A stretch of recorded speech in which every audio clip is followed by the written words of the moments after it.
Welcome to the Defiance and Obedience Podcast, seeking to build strong men in the home and public square.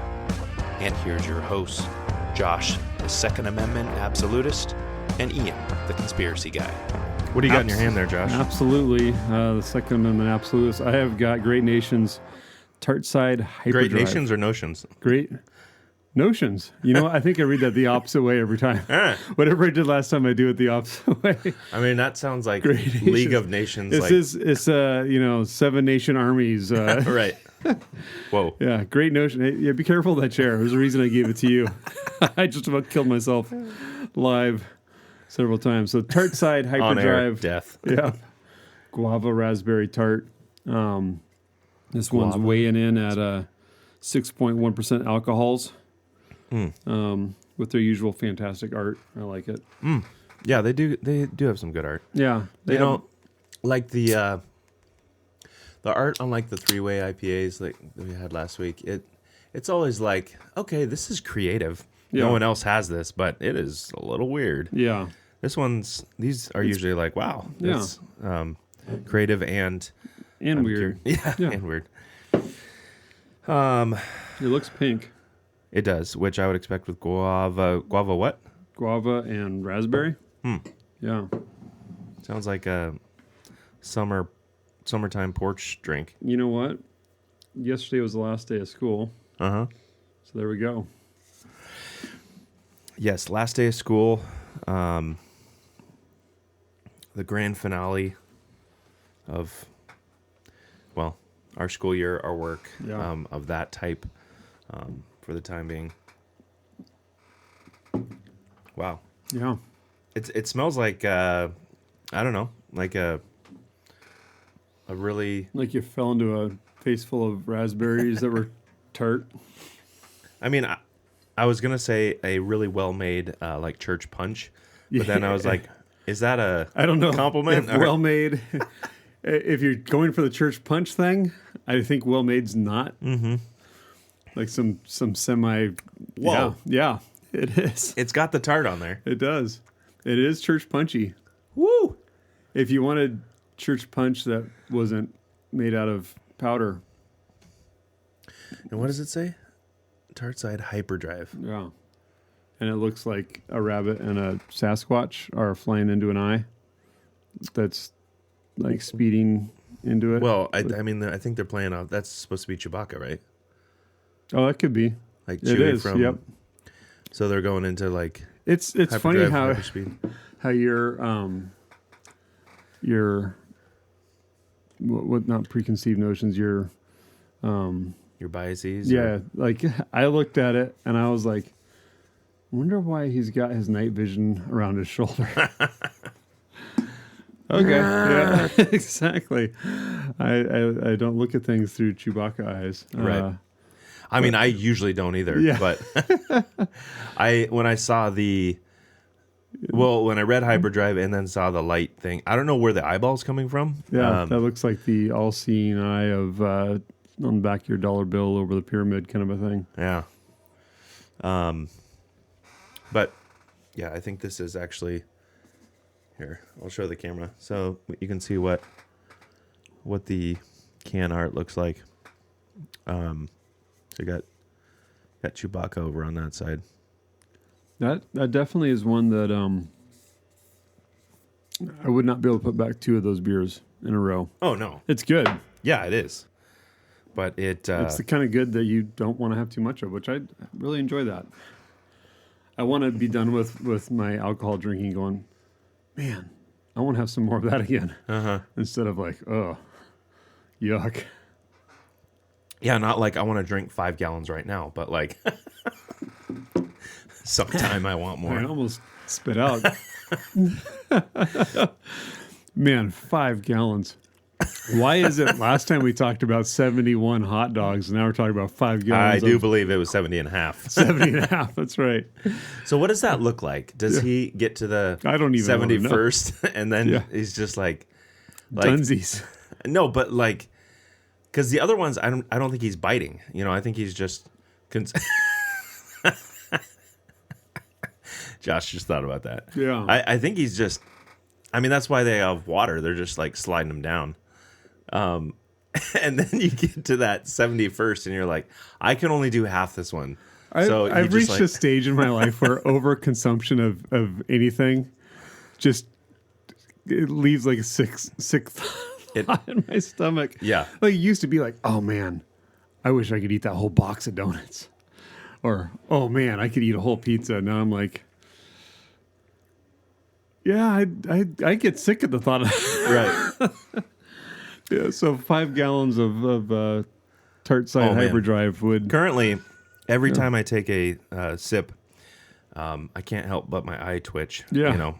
Yeah, that is Because eye-twitchingly good.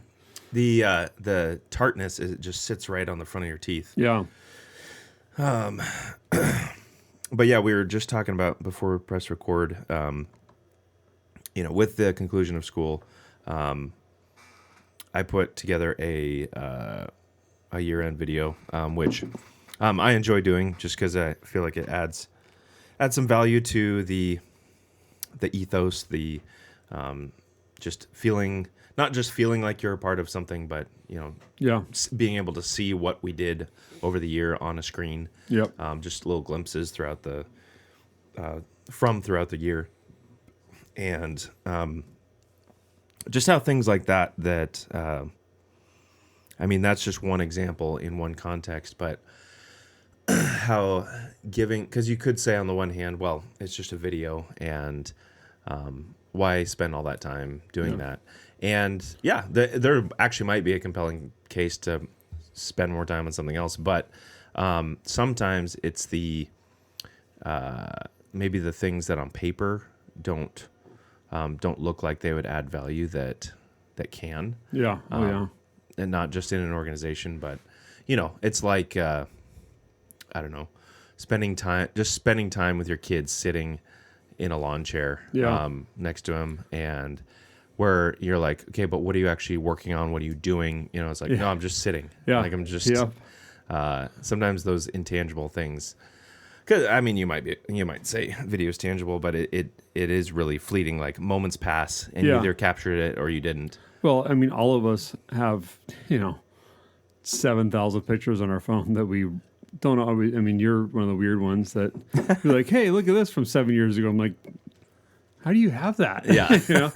But so often we take pictures and I've started putting things in categories like, okay, do I need to take a picture from 100 yards away of my kids singing in the Christmas concert or whatever? I'm like, no, because I've still like my phone is not Vaseline on the screen like it used to be, but it's also not going to be like zoom in and like like I could take one picture 3 years ago and it's going to look like the same picture in 3 more years, right? Because the quality is going to be about the same. But yeah, and realizing the moments that you actually care about years down the road, like I could care less of a video of my kids singing in a Christmas concert versus that time we went out for ice cream and we talked about something. Totally. Or Nick, I've been on a Nick Freitas kick, however you say his name. I don't know. I pick him up. Every once in a while, I'll listen to something that he puts out. You pick him up?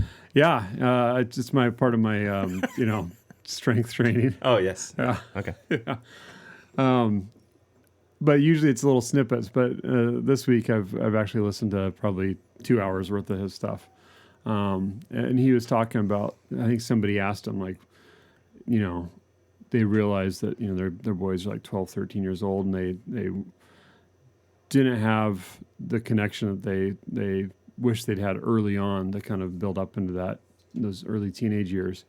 And he was like, so what do I do from here? And so Nick gave him a couple ideas, but one of the things he said that is like so stupid simple that we forget about, and it's one I've harped on a bunch of times because I forget about it, but just including your kids on what you're doing. So, and he specifically said, he's like, don't plan 13 things in a week to do with your kid. Just plan on incorporating them into your life and just making it fun. He's like, instead of going to the hardware store on your own because it's just more efficient, like grab your boys and bring them along and go figure out what this tool does, and, talk to them about things. And they'll remember that more than, the things that you don't just do mindfully, Yeah. And that's such a good one. I go back to, realizing a few years ago I needed to not plan big camping trips, but just do it. Just do a camping trip. And these ones that, I considered lame side of the road kind of, camping trips just were the big ones for my kids. Well, yeah, and I've brought this up before, but I mean, speaking of things that you think are lame in the moment, I when they were little, I would tell random stories, like just make up a story on the spot. Yeah. And it was something about a ladybug or something. Yeah.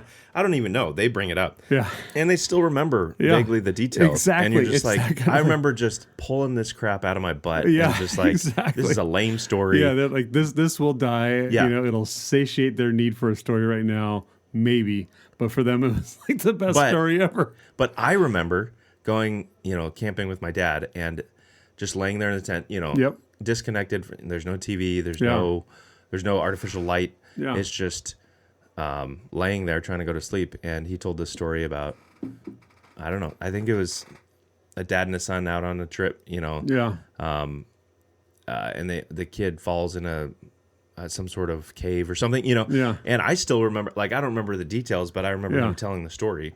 And I remember thinking, well, if I remember that, then I probably don't have to make an amazing story for it to mean something. And then also, it's probably worth, coming up with some better stories. Oh, yeah. Like even Sean, in our final assembly for the school, he wrote a story as he has, I think, the last couple of years. Yeah.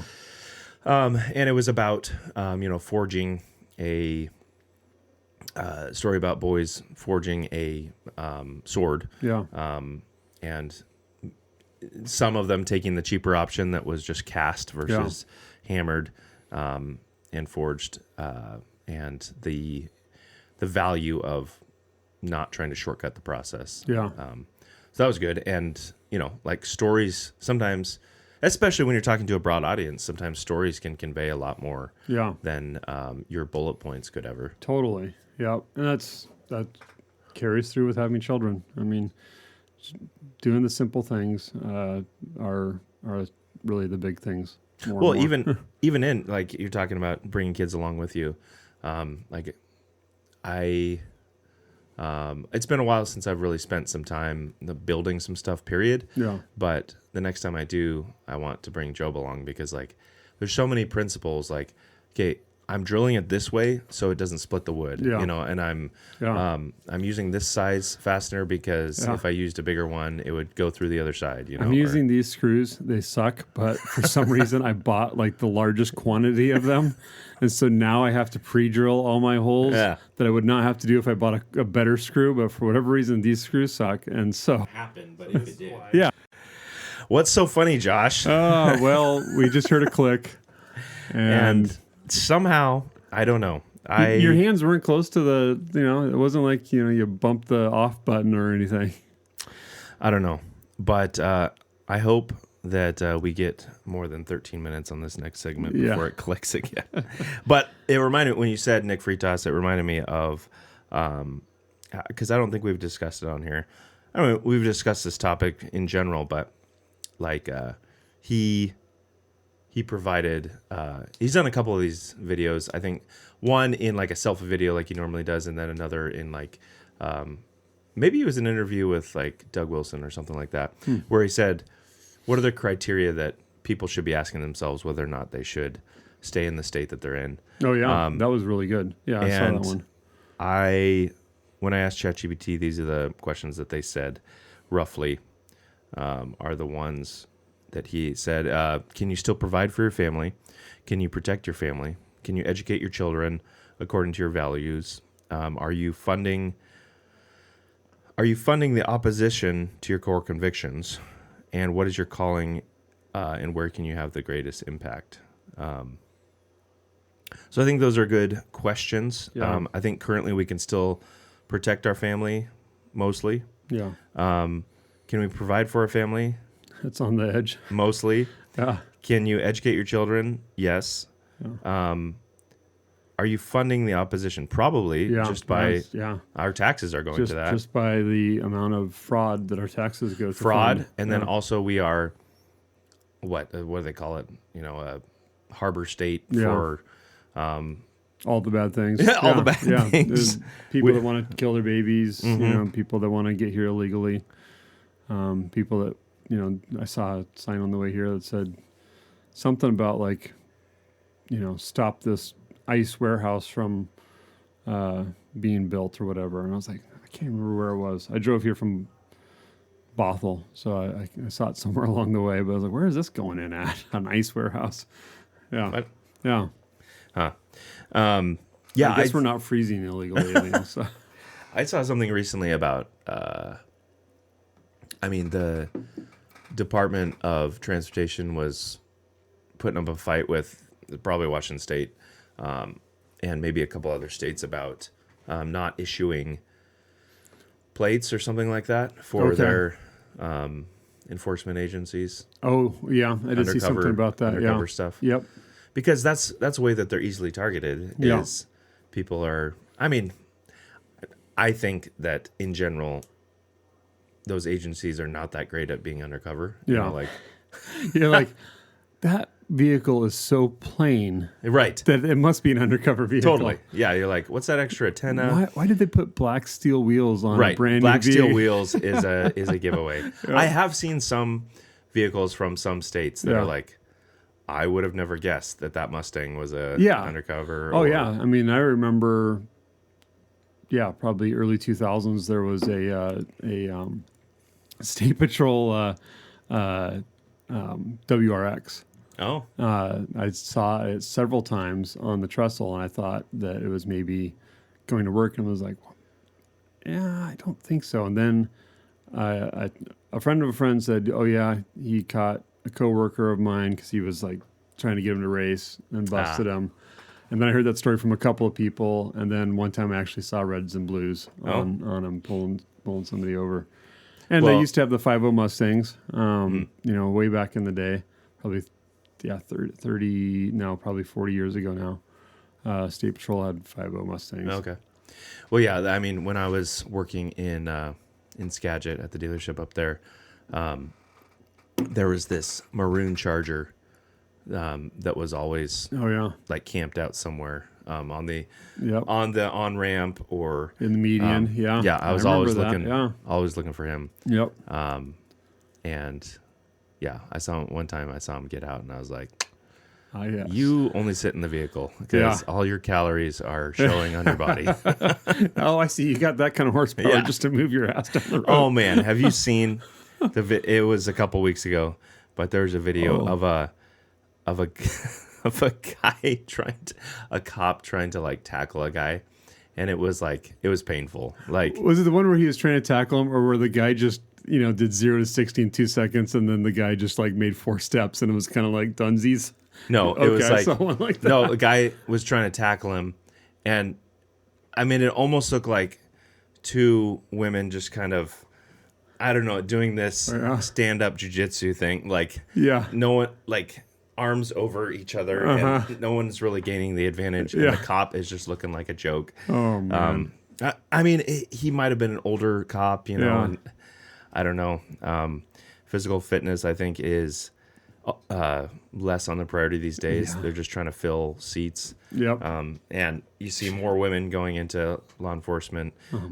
You see some of these like training videos that some of these agencies put out. You're like, this is so cringy. Yeah. Why would you put this out? Don't show this to the public. We don't need I don't feel safe. Oh, speaking of cringy, have you seen the video of where was it?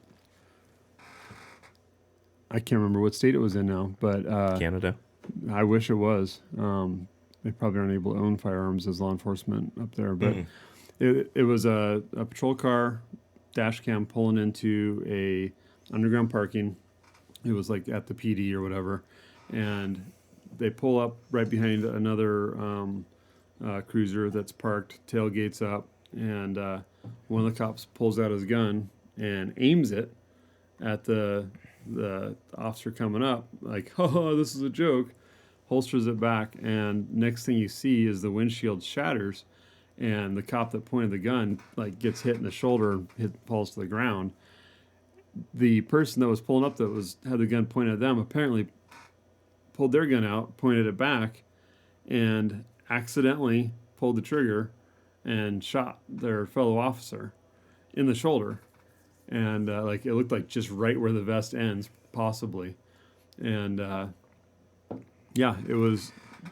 I want to say it was either New Mexico or at Las that point, Vegas. wouldn't you say, I thought there was a threat to my life? Like, I wouldn't say it was an accident. Yeah, like, well, that why was. Gosh, so the way it came out is there was some unapproved horseplay, or some like horseplay was the word that was used, and that the officer that had the accident was trying to reholster their gun, and that's when the gun went off. And it's like, okay, if you're seated trying to reholster your gun and you shoot a guy that's, straight in front of your vehicle, no, that's actually not how that worked.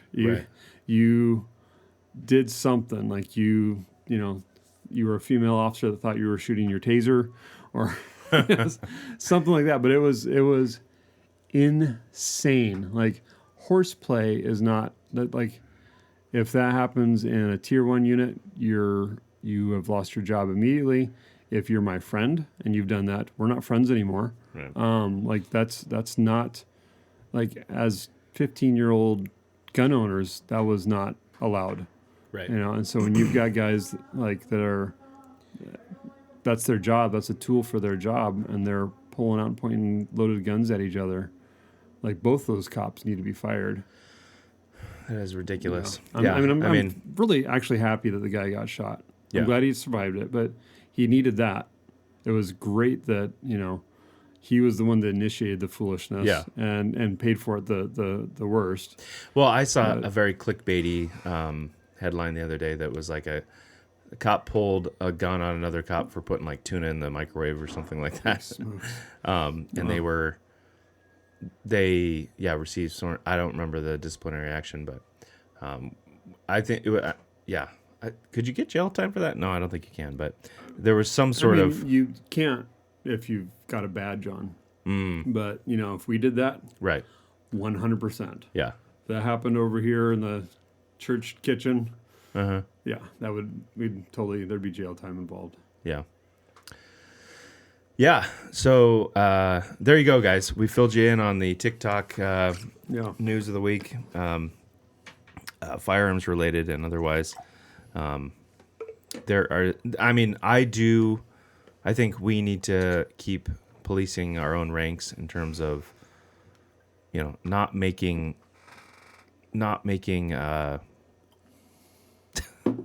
I mean, you have the videos of the guys doing the fake combat slapping. Yeah, they've got like their slap tree. Yeah. Their slap tree, or they have like a fake knife and they have a pole. Yeah. And they're like doing all these weird... got the punching Dan guy, with no arms, and they're... which you got that cheesiness, but then... And it's like always like mid-40s to mid-50s dudes, so it's like... Or older. Yeah. They're just like... Yeah. And they're legit serious, and this is their calling from God, and you're just like... All right. Yeah. Like, this would be one thing if you were 12. Yeah. And why are you posting this on the internet? Yeah, exactly. Yeah. If you want to do this in your backyard. Why is your family not breaking into your account and shutting it down because you're bringing shame to the family name? Grandpa posted something again. Yeah. Oh, man. But even the stuff where people pointing guns at cameras as though it's pointing at somebody else. Yeah. And thinking that's cool. Or, it's one thing to get a stylized shot. It's another thing to make it look like just negligence and making foolishness awesome. Yeah. Look awesome. That's really it. Is leveling up on foolishness and not calling it like horseplay. That's not horseplay. Yeah. Horseplay is you break somebody's arm because you were goofing off or that kind of thing. It's not firing a lethal weapon at somebody. So that's, it's just as a father, when you're, wrestling around with your kids, I remember Ethan would do like a back fist. And I got like several bloody noses from that kid. Because he just, a blind, I'd come up, hug him behind, to wrestle and whatever. And his immediate thought was back fist to the face. And I was like, dude, you have to know where you're hitting. Like, it's Right. one thing if I'm kidnapping you. Yeah. But if we're just doing horseplay, wrestling around, so like, I guess these guys, including the chief of this police department, never actually had horseplay to know what that is. Because Right. pointing guns at each other is not horseplay, it's dumbassery. No. And they, at least 50% of them got what they deserved out of it. So, For sure. so. What do we got next? We have got, on the opposite end of the spectrum, Dubai chocolate midnight snack. Wow. And it's got like this skull face thing with Demon god thing? Yeah, with like bat wing ears and all that. Pulling the Dubai chocolate out of the fridge. Have you had the Dubai chocolate fad? I don't know, but it is. I see it everywhere, and I'm Yeah. like, I don't know what that means. I saw like because I cut out a lot of sugars and I was trying to like bring some joy back into my life. And I was Right. like, okay, I'm gonna have some good chocolate. And so I got this Dubai chocolate stuff, and it's like a pretty, I don't know, wow, it's dark, milky looking, or like milk chocolate kind of a thing, maybe. Okay. And then it's got like pistachio paste in the middle, which is pretty good. Oh, so it's not just a special chocolate. It's like got additional stuff in it. Yeah. Oh. Yeah. Huh. Yeah. So I enjoyed it because, pistachios are good. Huh. Yeah. Oh, yeah. And read the, it's a pastry or something or other. Imperial Stout with chocolate, pistachio, and puff pastry. 12%. So yeah, we went from the chair out on the deck to, well, maybe we're still on the deck, but now it's midnight. Yeah. Now it's midnight. We're We're hungry. In the fridge for a snack. Yeah, so it's like this devil-looking creature looking into the fridge and finding a midnight puff pastry Dubai chocolate snack. Yeah. What does it smell like? It smells like Dubai chocolate. Yeah, And like it has that chocolatey pistachio to definitely. it. Yeah. There's no children being hurt No. in the making of this, by the way. I mean, not by us. No, yeah, we're not. We have, if there's hurt being done, it's horseplay. Right. I don't know. It definitely has like a. Wow, that Like tastes like the chocolate. Yeah, it's the. I feel like there is the nuttiness on the back end that is. Yeah. It's not like the typical, like syrupy sweet. Or, Yeah. It's definitely sweet. Yeah, it's got sweetness, but there's like that nuttiness. Yep. I wonder how much the tart is. I rinsed out my glass, Yeah. but like, my mouth is still kind of like twisted up from the tartness, and now it's taking this and going, "What are you doing to me?" Twisted tartness. Yeah. Yeah, it's good though. I like it. Yeah. Totally. But now, is it? Okay, so it's not barrel aged. Okay. No. So that plays into. I mean, it's still sweet, but it's always a different sweetness when it's Yeah. not barrel aged. Yeah, this is more of a chocolatey sweetness, which makes sense, instead of that oaky sweetness. Yeah. Yeah. Did you see that Lucas came out? Another company. Another company. Yeah. I as soon as I saw the name, I knew exactly why I chose the name, and I was thrilled by it. I don't remember the name. Lethal Corp. Okay. I have never enjoyed some people don't realize that a correct name for an AR-15, like if you go back into like the 60s and you look at like Gun Digest, which is basically a catalog of firearms that came out, in that year or that were for sale that year, sporting rifle was actually one of the names for it.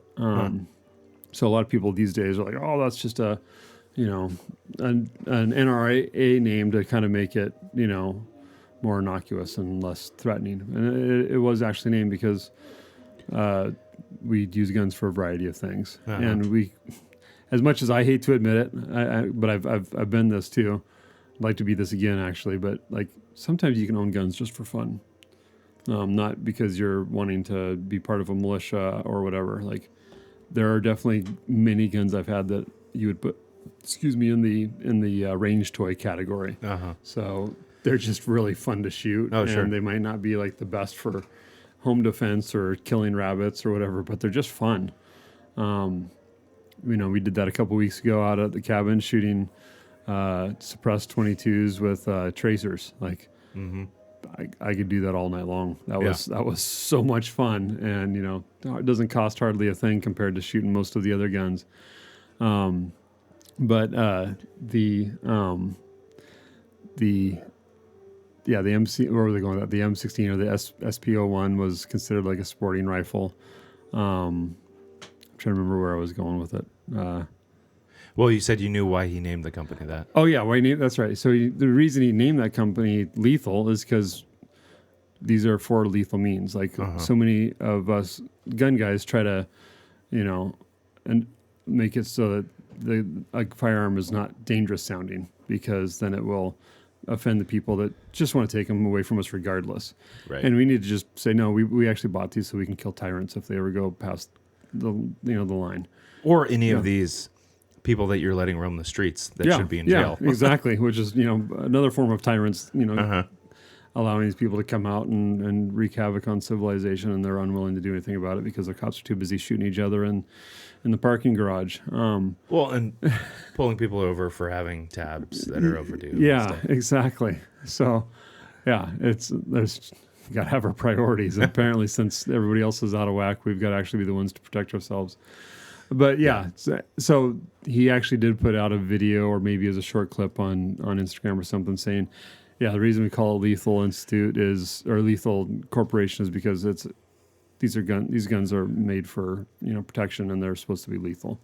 And I just like that. It's like let's not pull punches here. Let's just call it what it is. How is this different? His other company was a apparel company? Yeah, so he's got an apparel company, he's got a gun products company, and then Lethal Corp is supposed to be firearms. So firearms and firearms gear. So I can't remember the name of the other company, but they're selling soft goods like slings and plate carriers and those kinds of things eventually. Whereas this is going to be more specific to the gun. So one is going to be clothing you. The other one is going to be, your range gear, your combat loadout, whatever. And then this latest one will actually be firearms. Is this so he's trying to do a different strategy than the T-Rex arms, where that was like all in one? And man, that seems like it might be difficult to stretch it between the three different businesses. Yeah. I think it does have its own set of difficulties. I think it also makes it clear which each role has. What you're doing. And then my guess, and I hadn't thought about this until just now, but it might make it easier for him to make it divisible in the future. Whereas he kind of had everything locked down at T-Rex into one thing, and then he wasn't able to do anything with it. And now he can, grow these different businesses. If he wants to let one go. He can do that, and it's not going to affect the other ones.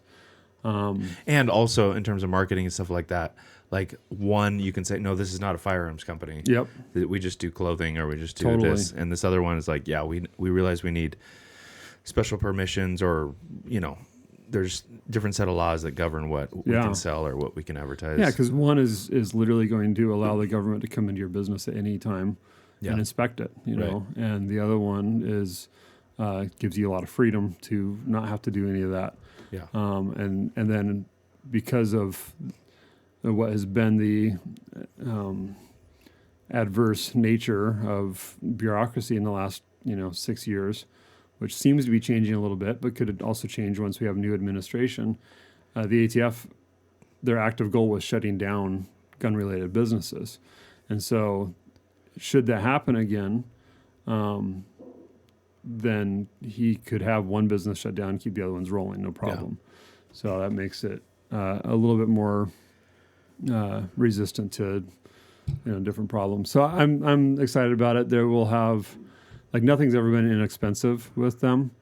with T-Rex and all that. Like if you're going to buy a $700-ish optic from T-Rex, you can find it anywhere else for $100 cheaper. But you also know that, like at that same company that you can buy it cheaper, you can also find 47 other things that are even cheaper. And one or two things that are more expensive. Where I feel like, you know what, I don't like if somebody comes to me and they're wanting to outfit a rifle. They're like, hey, I'm into guns now. I want to get this rifle set up. Sending them to, Lethal Corp will be a lot easier. Be like, okay, go find something there. And I know that they're not going to get something that's crap there. Whereas if I send them to Primary Arms, they could get something good. And, but they also might get something that's crap. And like I buy almost everything from, gun related from Primary Arms and, a few other similar Brownells or whatever. But if you're wanting to send somebody the right direction to, like let's say you're into like high speed, race cars. You don't go buy your brakes at Riley's. Right. You buy like nice high-end ceramic brakes, slotted rotors, cross-drilled, quadruple pistons, whatever. You don't put like the cheapest thing on your race car. Yeah, you want a specialized place that carries exactly what you need. And in my mind, like you don't have to, blow out the bank account and max out your credit card, but you should buy quality stuff if your goal is to have something that is going to protect your family. So like I have built my stuff all on a budget, and I've been extremely frugal with it all. But part of that frugality is buying something that I know is not going to break down. Yeah. And so it shows in that I just don't have problems with my guns, and I put them in the worst circumstances. Don't clean them, shoot them suppressed all the time. And, in thousands and thousands of rounds, I've had all my malfunctions have been related to either extreme lack of care in cleaning them or ammunition. So, I just haven't had problems with buying quality even on a budget. So, yeah, I'm excited to see what Lethal Corp has. I think he's learned a lot from his previous business and is setting himself up well, and he's actually a little bit more tolerable. He's still like on the spectrum. I don't agree with all of his mindset, but he's arrived at all of those decisions, and his whole mindset is he's arrived there with well thought out experience. So yeah, and I can appreciate somebody that. Like we disagree on these things, but you're there, in a principled way, and you have your convictions, and like 100%. Okay, yeah. We're not disagreeing about. You're not going into it haphazardly. Yeah. Speaking of principles, going into anything haphazardly, like just take a big right turn, or left, or left, way. yeah. Like having a principled approach to children and raising them and intentionality. I mean, this goes back to a little bit with, we talked about, Nick Freitas and giving that guy advice on incorporating your kids into your life. But what thoughts should we be considering? What principles should we be considering in growing our families, either in number or in how we are maturing them, being mindful of their frame, their different frames, male and female, and just different personalities. Well, I think, even you bring up number, I think each person is going to be suited differently to raise a different number of children. And so, like, I don't think that the person that has 2 children should be feel like they're doing less or less pleasing in God's eyes because of the person that has 6 or 10 children. You know, like pure numbers are not. While the Bible does correlate blessing, fruitfulness, and number of children, it's not that's not a pure math equation where more children equals God's favor. God's smiling on you. Although it is a kindness from Him, but there are many who have been faithful with just a few children that God has blessed in other ways and other fruitfulness. And so I think that whatever our number, I think we should maximize that. And I think being faithful with the fruitfulness that He does supply, like sometimes I think your abundance could be one generation down, where you're either maybe your children are more equipped, or maybe they get married younger in life, or maybe they don't have, your wife maybe has complications and their wife doesn't, or any number of things. But like taking what God has given you and maximizing it, the parable of the minas, and not squandering what God has given you, and seeking to make a profit on that. Yeah, I mean, I will call myself out on this. Like, man, if we had been obeying God earlier in our lives, I could see us having 5 kids, but not making 5 kids a goal just because we potentially could, or even an idol. Because we started late, like, hey, we got to make up for lost time, so we got to keep having kids. I think for us, it was, all right, we realized that we should have started early. We didn't. We've got 3 children. It's been a blessing. And so investing our lives in them as best as we can is where we are at now. And there will always be a little bit of guilt that we did not get our act together earlier. But there's the nice thing about being guilty before our God is that He does forgive us, and then we can move past that, and then just have our time invested the right ways instead of trying to spread across the same number if we had made use of that time wisely. And His kindness to sense. Even get your attention, at any point, where, I mean, we know ourselves as humans, that how stubborn we can be. So the fact that it got through at some point, and I mean, I could compound that stubbornness by saying, well, we need to keep having children. I mean, I really could. And 6 years ago, Nora's 7 now, so I could have totally done that then. Now I'm feeling older and not feeling like I would have. I mean, I honestly would just not be doing as well as a father if I had 2 more children to deal with at this point. And so understanding that God will bless that decision right now in investing in the 3 instead of spreading my energies across 4 or 5 or more. Which I do think, I think you're primarily talking about, both age and time in terms of, like actually what you could devote in a day and reasonably while also providing for them, like having a job and stuff like that. But going back to Nick's, assessment of markers of, or questions you should ask, whether or not you should leave your state or your locale. I do think if you come to the conclusion that, yes, we would absolutely have more children today, given those other factors, but we can't afford them, but there is a neighboring state or somewhere in the union that you can go, then I would say you probably need to pack up and move.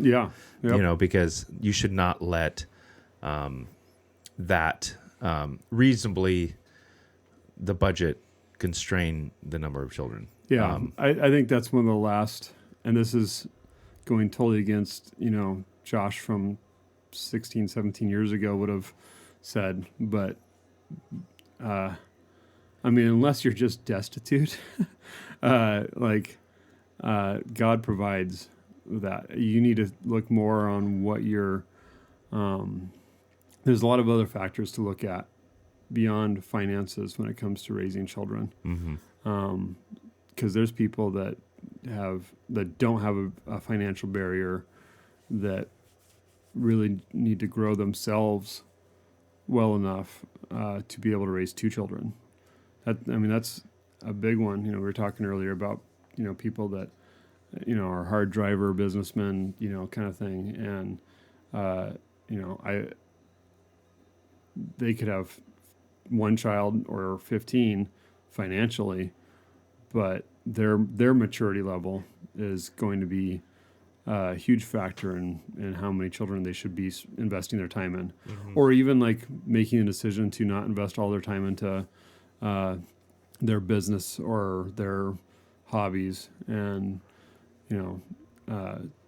switching that up. It was interesting. There's a little bit of an aside, but one of Ethan's favorite jiu-jitsu coaches is probably his early 30s right now, and just had their first baby. His wife just had their first baby, and so Ethan was like, he'll probably be back like a week later, and he had said it would be like 2 weeks, because this guy's really into jiu-jitsu. And I said, well, he just had his first baby. Like, his priorities might just totally shift. And to show, at least, right now, where his character is at, it was like 6 weeks that he was gone. Okay. And so Ethan was just thrilled that he came back, and he's been wanting to invite him out to come out to our campfire and cigar nights and stuff. And I said, well, that's going to probably be a difficult decision for him to make, for a while. So I was texting back and forth with him and said, hey, it would be great to have you out. Obviously, you got some different priorities now. And he goes, yeah, it's probably going to be a while. And so I was thrilled with that. Like, this guy is, living a pretty decent life with his hobbies, with his work, time spent with his wife, and now has a baby on the way. And he could be like, no, I'm going to keep doing jiu-jitsu, all the time, and, do all my other usual things. But he's already realizing, oh no, things shifted, things are different. And so he's already prioritizing things in his life that, were the priority at the time. But now he's like, oh, I've got a baby. And that's one of the things that Friedis was talking about too in this conversation, is some people have that mindset. And this also depends on the kid too. Uh-huh. Like, if Nora was our first, I could have invested the first year and a half of my life in working late, putting myself into whatever I was doing, because she literally didn't notice me for the first year and a half. Whereas my boys, 100%, I was as vital, other than like, the feeding abilities, to... You're not lactating? Yeah, I wasn't lactating at the time. Okay. Still not. Let's make that clear. Still not. Yeah. Understated I've had qualification. hot flashes. I've lost my gallbladder. I've got scoliosis. There's a lot of factors that somebody could say, hey, this is a woman with a deep voice. But lactation is not a problem that I've had. So just to make that clear. I've seen some fake beards on women. That is not a fake beard. All right. Good to know. But yeah, so it was vital that I was around for the boys. And so like Nick was saying that, yeah, you need to actually have, for most of your children, you need to be there in those early years to bond with them. And that was definitely something that I was concerned about after, the boys, and being able to, comfort them and spend hours during the night, with them, or, late at the night. I didn't have with Nora. And so when she was 2 years old, I was not as connected with her as I was with her brothers, and I was like, I don't even know this kid in comparison to her. I felt really weird, and so it is important for me to have those connections early on. Yeah. We've got a connection still. Yes, not just you and I and our children, but right. but to the recording devices. And I would say that not making a priority early on makes it harder. Like, the degrees shift, obviously. Like, your infant is not going to notice in the degree that they will later on, in the sense that they remember. But it does, like, even maybe the computer's having hot flashes. guys, I don't know. I guess this is a sign we're supposed to wrap it up. Yeah. But yeah, like prioritizing connecting with your children. We're going back to Frida's 3:16. right. But one of the things he said is like, yeah, your 15-year-old kid doesn't remember the things you did at 1-year-old, but your 2-year-old kid remembers the things you did at 1. Your 5-year-old kid remembers the things you did at 3. And so those are building blocks that are being made that don't connect from year 1 to year 15, but they connect to 2, 5, 6, on up there. And so that builds that thing. So if you're missing those connections, or if you think you don't need to be there for your children, and there's different varying degrees between each one, but if you think that, my kid's young, their mom can take care of everything, you're actually really missing the boat. Yeah. Sean Ryan was another one that talked about this recently, and he was off base, I think. And that, he wasn't off base, because he had learned with his first child, I actually need to be there all through this. Like, because he initially thought, okay, I think his first one was a boy. He was like, for the first 2 years, he really invested that time in his business, and then realized later, I needed to have those connections. And so with his daughter, he was more intentional about that early on. So, and it doesn't matter boy or girl, like it matters more about the personality of your child. There's a lot of things that matter boy and girl wise. And the intentionality, like just be an intentional father, pour into your children, maybe defy, talk about defiance and obedience, defy the things that you really want to do, that you even see good, fruitful things in your community, like that are pouring into other people that are adding value, but like your primary responsibilities at home, and pouring into those kids, and being there for your wife, like to that's not shift that load to her. Yep. Yeah, absolutely. We made some hard decisions this year with our responsibilities at church and all that. And in a lot of ways it sucks. And a lot of ways I'm realizing, and always I'm realizing that it was much needed for not just my family, but also myself. And I missed what I was doing before a lot, but it's like, no, this is the right thing. Again, not just for my family, but more so than I thought for me as well. And so I'm excited about that. And it was a hard decision to make. And the hardest decisions are always between the good and the better. Yep. And those are the ones that suck the most. Like, it's easy to cut out the I was going to say cut out the fat, but I realized fat's really good for you. Yeah. But cut out, different cuts of meat, and deciding which cuts of meats are the better ones to have. So, it's good to be always taking. You got to be well differentiated. You got to be circumspect. You got to look at all the things and make the hard decision. Yeah. So don't be afraid to make the hard decisions, and or use words like circumspect and or circumscribe, because I was conflating some. And circumcision. Yeah, they're all words. They're all in the English language. Yep. And they all have different meanings. Cut off some things.